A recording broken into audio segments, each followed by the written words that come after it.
If this light does not blink, your battery may be too weak to communicate to the vehicle. If this occurs, the battery may need to be replaced. Replacing the battery in your intelligent key can be simple if you follow this procedure.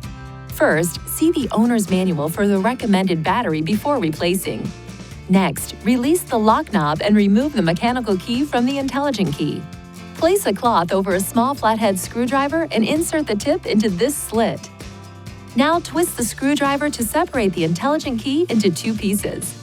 Look at the battery to observe which side is up so you can put the replacement battery in the same way.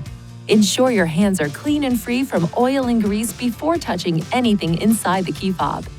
Carefully hold the new battery by the edges every time you pick it up.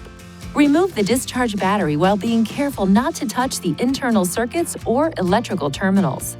Gently place the new battery into the intelligent key with the negative side oriented in the same direction you noted during removal.